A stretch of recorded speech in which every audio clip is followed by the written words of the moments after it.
topics and opinions expressed on the following show are solely those of the hosts and their guests and not those of W4WN Radio, its employees, or affiliates. We make no recommendations or endorsements for radio show programs, services, or products mentioned on air or on our web.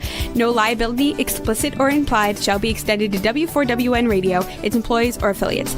Any questions or comments should be directed to those show hosts. Thank you for choosing W4WN Radio. This is Beyond Confidence with your host, Divya Parekh. Do you want to live a more fulfilling life? Do you want to live your legacy and achieve your personal, professional, and financial goals? Well, coming up on Divya Parekh's Beyond Confidence, you will hear real stories of leaders, entrepreneurs, and achievers who have stepped into discomfort, shattered their status quo, and are living the life they want. You will learn how relationships are the key to achieving your aspirations and financial goals. Moving your career or business forward does not have to happen at the expense of your personal or family life, or vice versa. Learn more at www.divyaparekh.com, and you can connect with Divya at contact@divyaparekh.com. This is Beyond Confidence, and now here's your host, Divya Parekh. Good morning, listeners. Back on Tuesday. So just want to share, I was in DC this past weekend and went and saw cherry blossoms. Just so beautiful. Yes, on one hand, there are allergies from pollen, but at the same time, that you experience from nature, it is so wonderful. And when we talk about reality and TV and all of that, so on one hand, there's nature, and then we have the reality of ourselves, and that's where we are going to go in today and talk about it. So I hope while you are enjoying the outdoors, that you are also being careful with your allergies. Let's get started.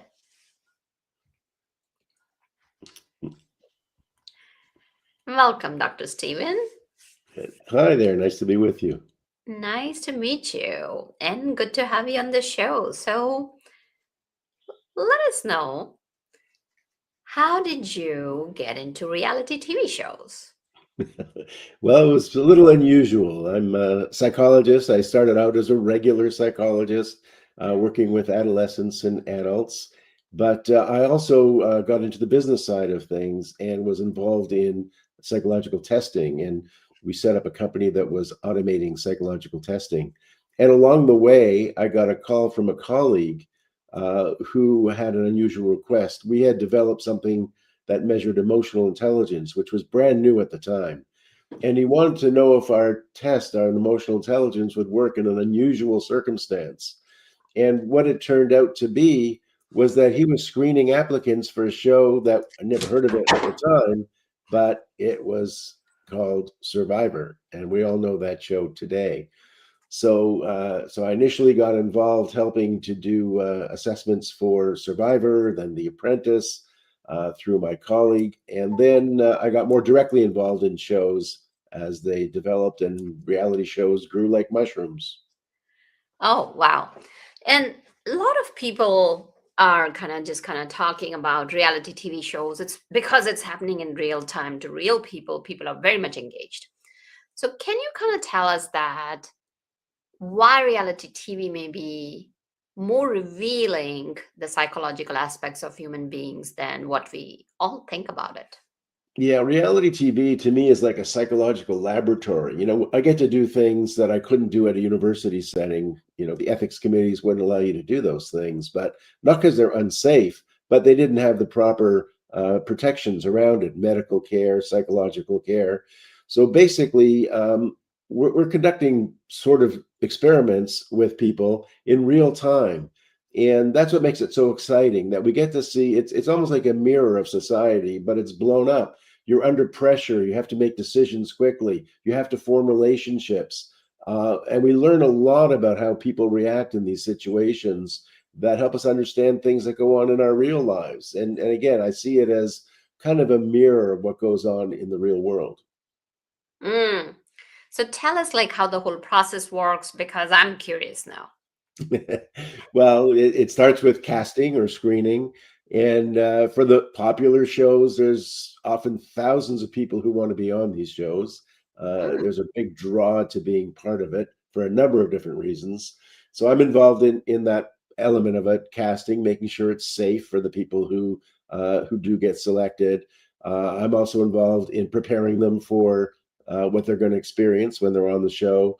When things get out of hand or if they get overstressed, I help them during the production, and I debrief them once they finish, once they're eliminated from the show, and sometimes do follow-up down the road if that's required, or I will refer them to someone.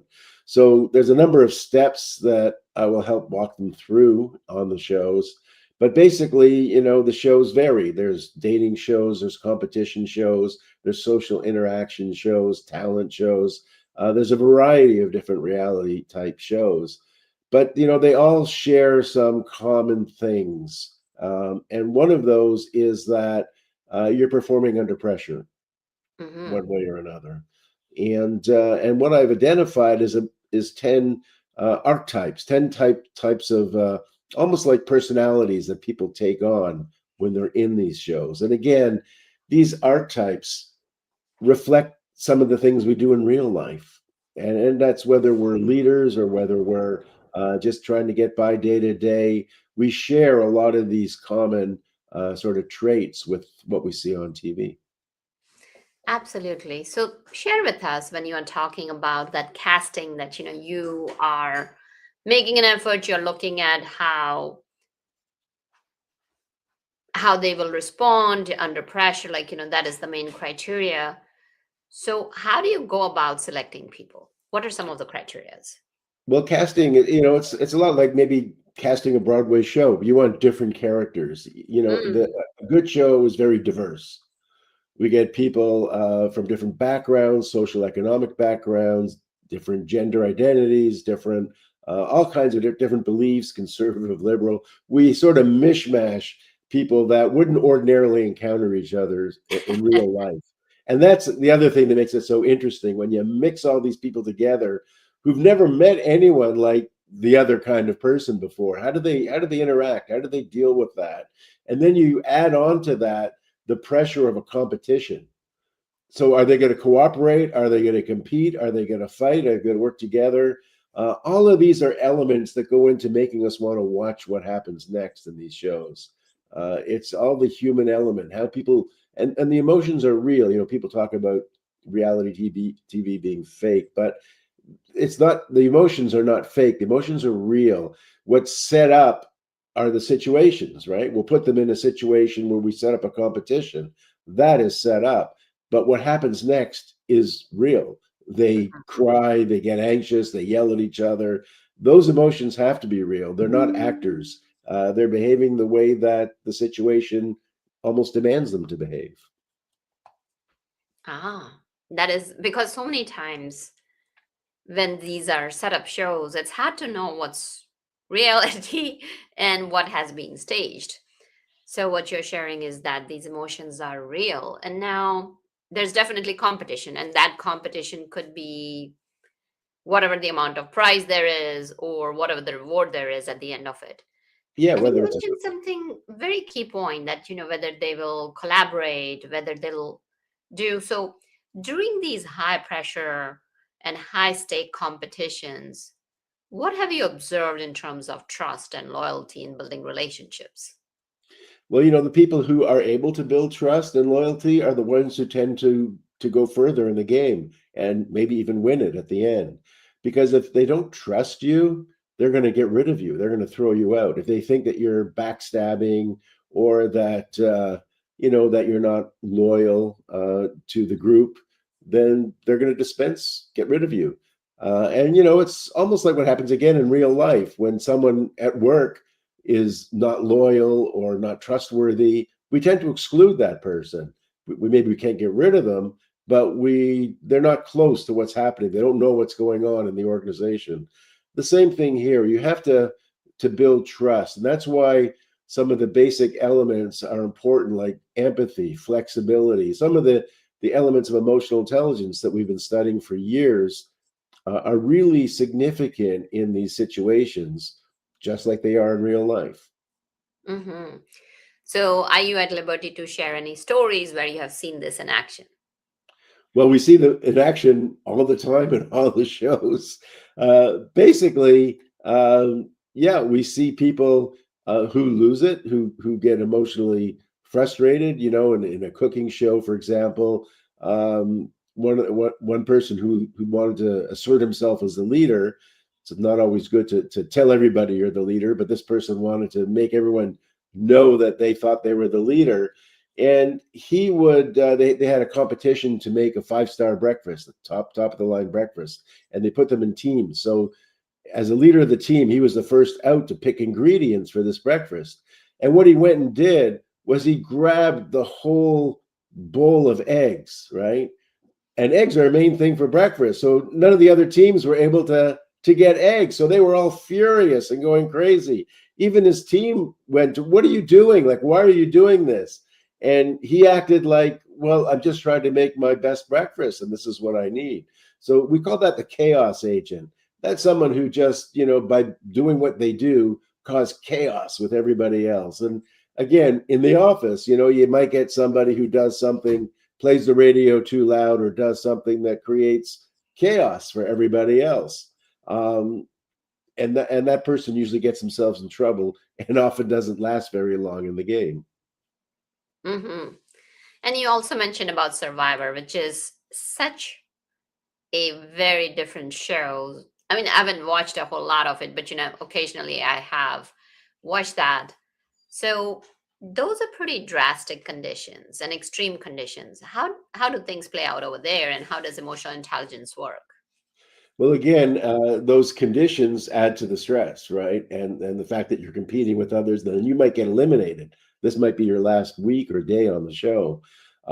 Emotional intelligence plays out because those people who are strong in things like empathy and assertiveness, they know how to work with other people to understand what the other person's needs are. If I know what's important to you, I can let you know that I believe in that and I can help you, and that will help me stay on longer. If I don't care about you, I only care about myself, then you're not going to care about me. And if you have the opportunity, you're going to get rid of me.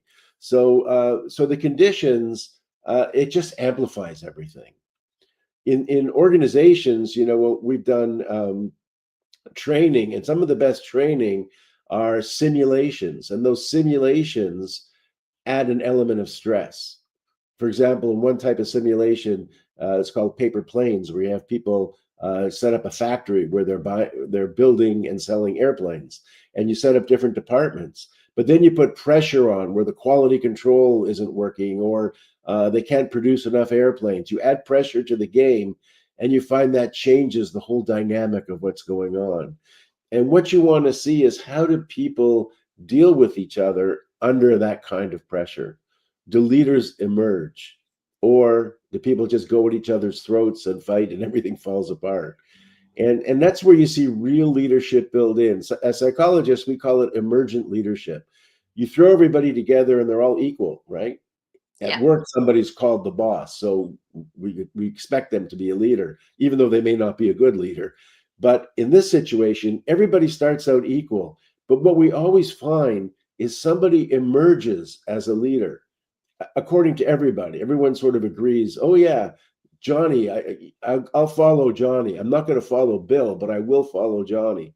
And it's emotional intelligence is found to be really important in distinguishing those emergent leaders. Like, what causes someone to be seen as a leader by everyone else versus somebody else who's just arrogant, or who just self-centered and narcissistic, and nobody wants to follow that person. Again, just like in our office at work, we have people at work that we can't stand, we would never want to do or follow them. Sometimes we have to because they're designated as a boss. But there may be other people we work with that we really like and get along with. And if they ask us to do a favor, we're more than happy to do it with them because we trust them, right? We have that connection with that person. The difference is, in reality TV, it's compressed. The pressure is amplified. The time frame is shorter. So you see these things play out in 10 weeks or less. Everything happens. The leader emerges.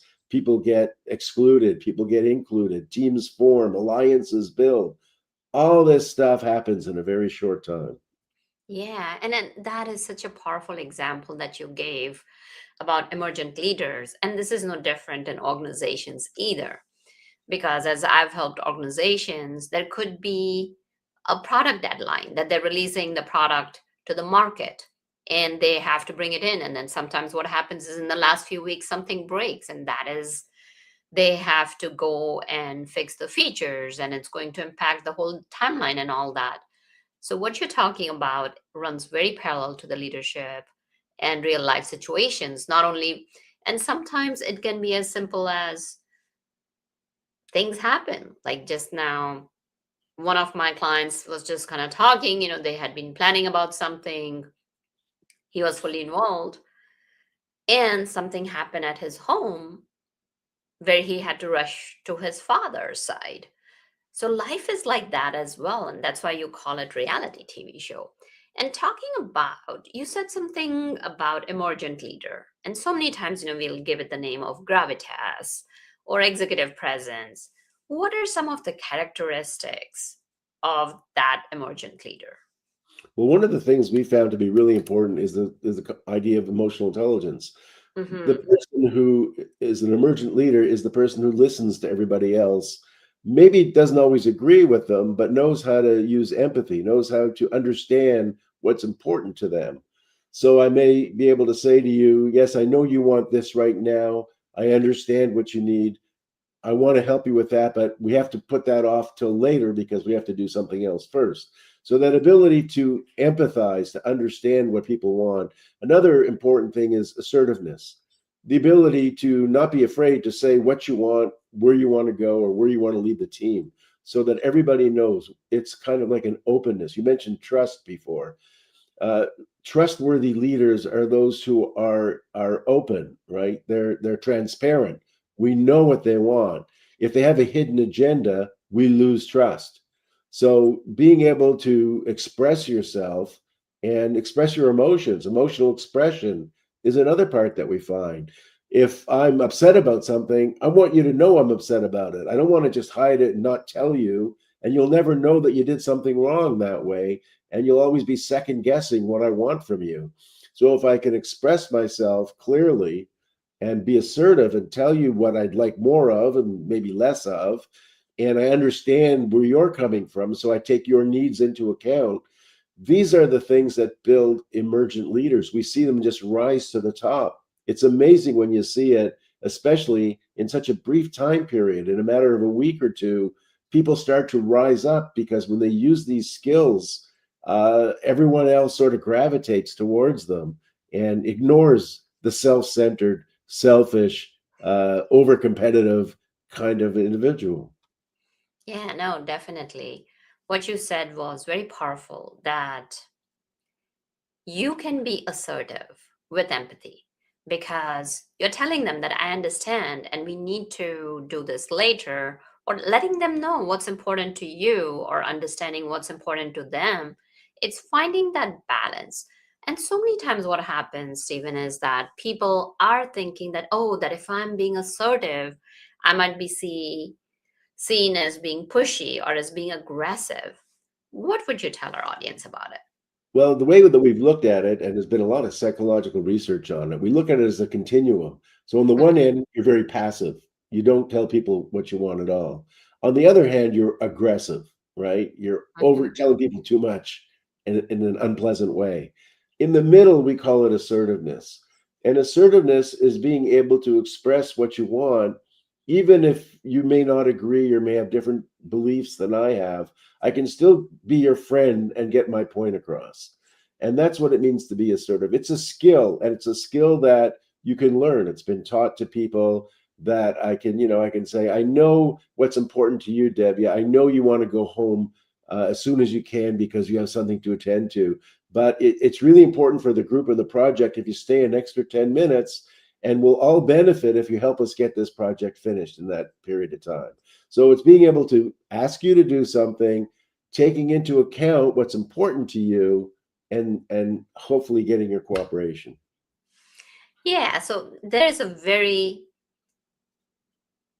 black and white distinction over here. You're not saying that, hey, you're part of the program, you have to stay for that 10 minutes. what you're doing is you're acknowledging what's important to the other person. If you were to dissect what you said, Mhm. not only you're acknowledging, then you're also giving them the why. You're not just coming here and like saying command and control. It's about what's needed and why that cooperation is needed. And that's completely a different ball game where you're respecting the other person. You're building the trust because you're letting them know why it's needed.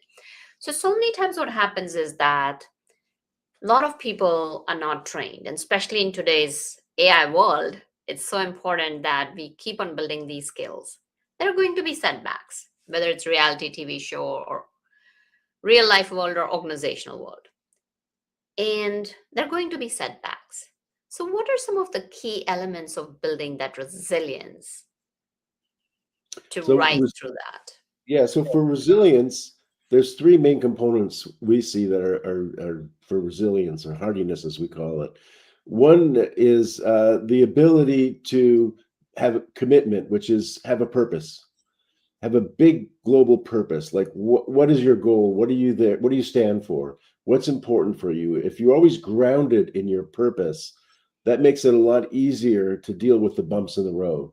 You're not going to get thrown off because you know your purpose is big, is to get this whole project done, and there's going to be bumps along the way.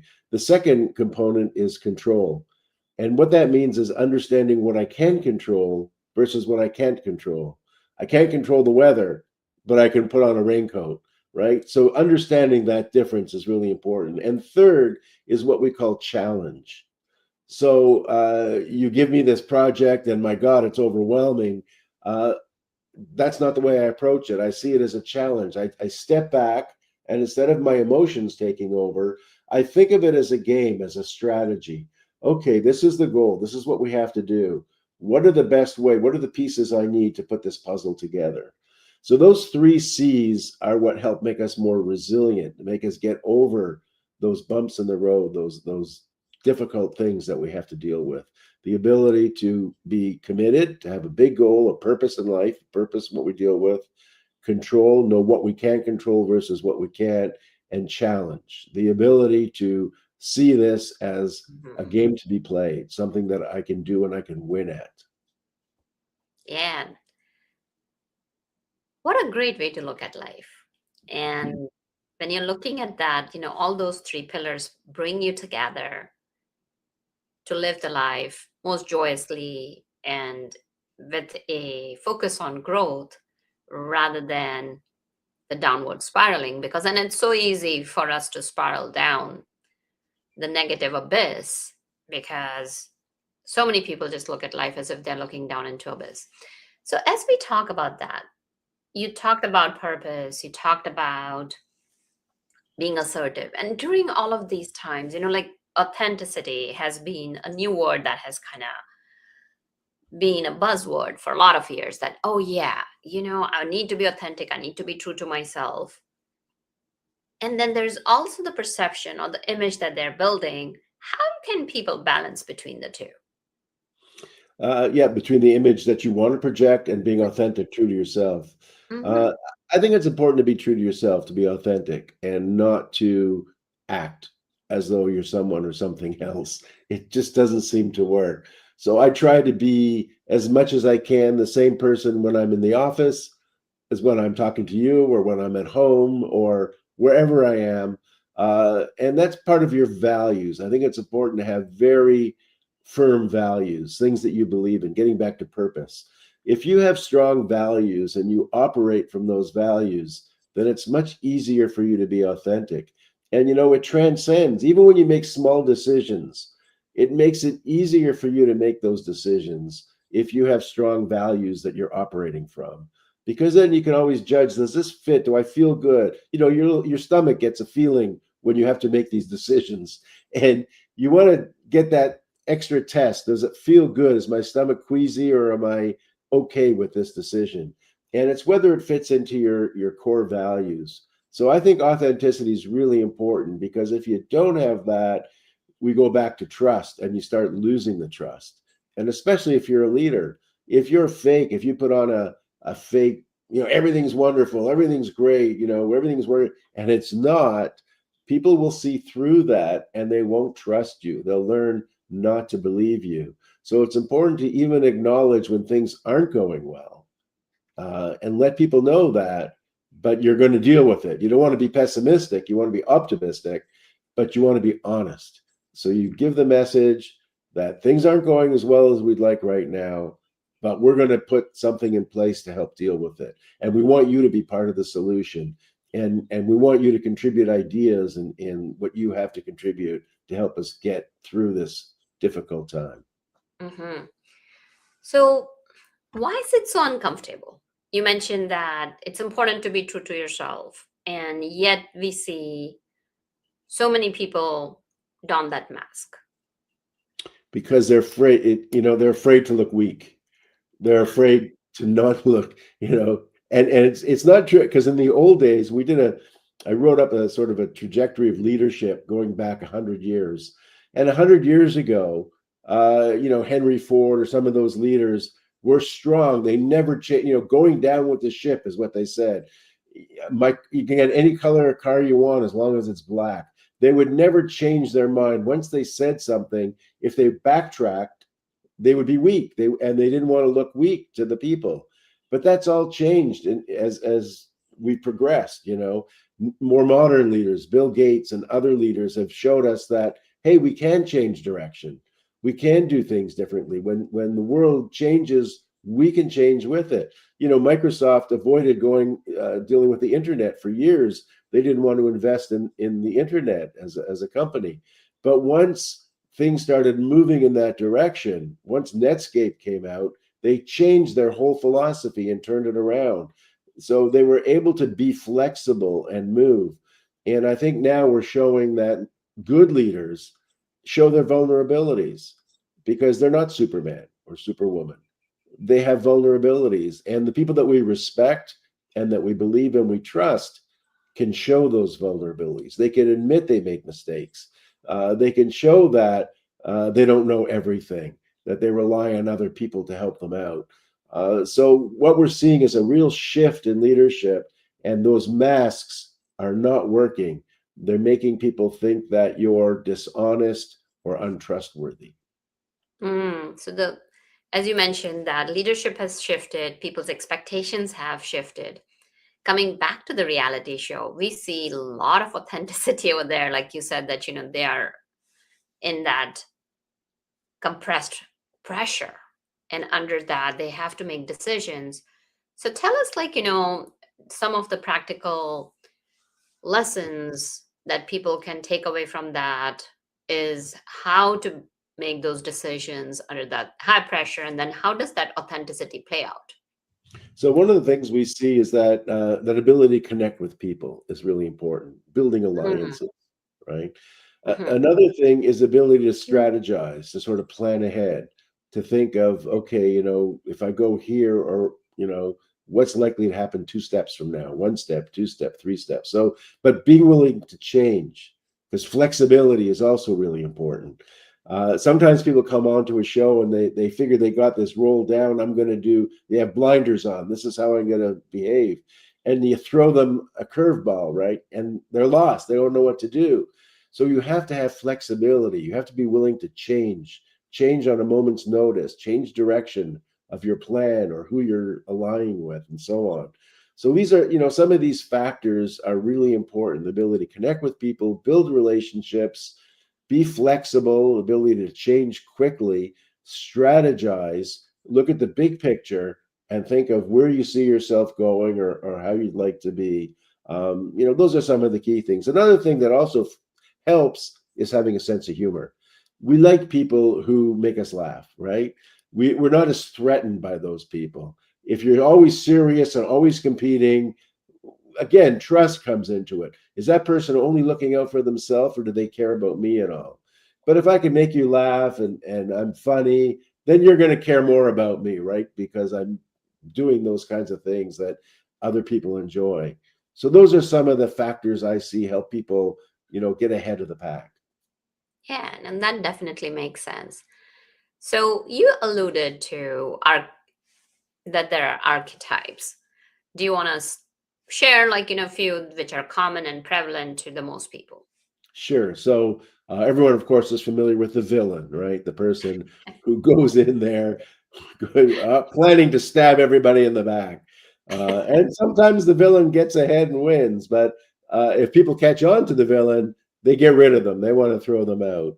The other person we see a lot, we call the hot mess express. This is that person who's emotional all the time. They're crying, they're yelling, they're just emotional about everything. Again, sometimes they're useful, but a lot of times we don't want those people around us because all they do is have emotions. We have the social butterfly, somebody who wants to be friends with everybody, right? They just go, but they don't really build alliance with anybody. They're not really close to any one person. They're so busy being social butterflies with everybody. And people catch on to that and they say, well, you're not really my true friend. You're friends with them as well. So they sometimes get caught and get thrown out. There's the underdog, right? The person who's very quiet, and we see them in the office too. They're quiet. You don't suspect anything of them, but they're listening and they're watching. And then, give them some time. After a couple of weeks, they come out, and they know so much and they play the game really well because they've been paying attention to all the things going on around them. The chaos agent, the person who just causes trouble without even meaning to, right? They, like the person who took all the eggs, he just thought he was taking them for himself, but caused chaos among everyone else. So these are some of the archetypes that we see in many of these shows. And actually, that's what makes them interesting. We want to see how these characters play out with each other, against each other. How do they fit together? Mm-hmm. So you have given us a lot of food for thought. Are there any of your favorite leadership lessons or any takeaways that over the years that you have developed that you have seen work beautifully over and over again that our audience can take and apply in their lives immediately? Well, there's a few things probably. I mean, one I mentioned, which is empathy, which is listening to other people. Just before you speak, take a little extra time to listen to where they're coming from before you say anything. Another element that we found is important is what we call self-actualization.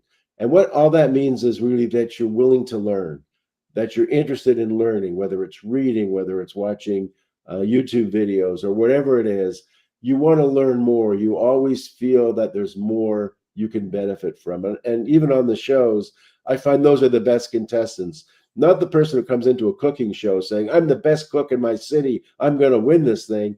But the person who says to me, oh, I can't wait to learn from the master. Those judges are people I've admired. And I don't even care if they hate my cooking. If they teach me something, I'll be so happy. And you see these different types, and they often get ahead because they're willing to take criticism and learn from it and move further up the ladder. So be empathic, learn, self-actualize, and be willing to grow as part of it and be assertive in terms of what you want and need. I think those are some key leadership things that we've seen in real life and on reality shows. Mm-hmm. And tell us about the books or book that you might have written. So I've written several books. The EQ Edge is on emotional intelligence, and it's a real how-to book. What are the factors of emotional intelligence and how do you develop them, which is a really important part. How do you develop empathy? How do you develop interpersonal skills? How do you develop assertiveness? So in my book, The EQ Edge, we show you that. We give you exercises, ways that you can improve all those things. My newer book, Hardiness, is what I mentioned about the 3 C's. How do you deal with difficult situations in life? How do you become more resilient? Some people talk about post-traumatic growth. We talk about hardiness, which are actual skills using control, commitment, and challenge to make you deal with life better, to get over life's bumps in a much more successful way. Mm-hmm. And where can people find it? They can find it on Amazon.com, probably, or many bookstores carry EQ Edge and Hardiness. They're available a lot of places. Oh, and where can they connect with you? My website is www.stevenstein.com, and my books and some videos and podcasts and series of things are there. Are there any other thoughts, messages you'd like to share with our audience? Oh, just sort of want people to know that reality TV isn't all junk. A lot of people think it's just frivolous pastime, but there are some benefits if you learn how to watch it.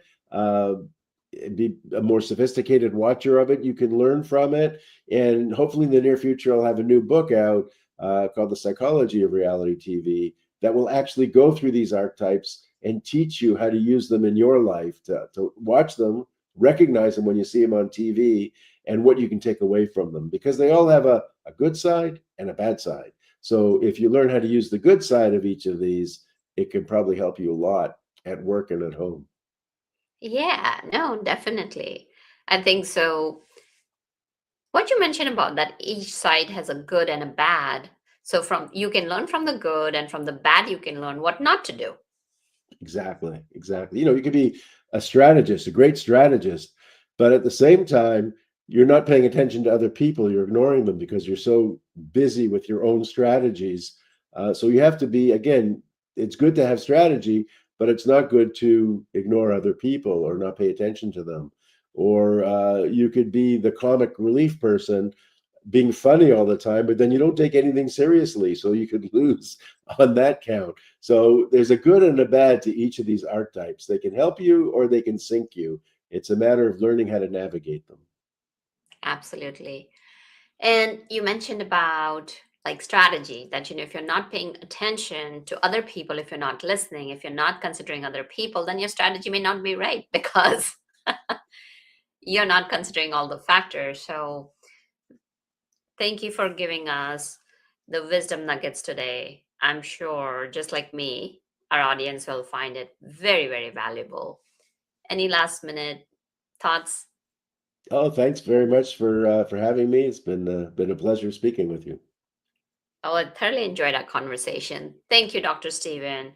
So wonderful audience. I'm sure that, you'll head out to Amazon, check out Dr. Steven's books, because I can definitely see that there's going to be a ton of value in it. I myself will be heading that way after this show. And thank you for being part of our show. And let us know how we can serve and support you to live the best life you can, because you deserve it. And thank you, Juan, for making the show technically possible. Be well and take care until next time. Thank you for being part of Beyond Confidence with your host, Divya Parekh. We hope you have learned more about how to start living the life you want. Each week on Beyond Confidence, you hear stories of real people who have experienced growth by overcoming their fears and building meaningful relationships. During Beyond Confidence, Divya Parekh shares what happened to her when she stepped out of her comfort zone to work directly with people across the globe. She not only coaches people how to form heart connections, but also transform relationships to mutually beneficial partnerships as they strive to live the life they want. If you are ready to live the life you want and leverage your strengths, learn more at www.divyaparekh.com. And you can connect with Divya at contact@divyaparekh.com. We look forward to you joining us next week.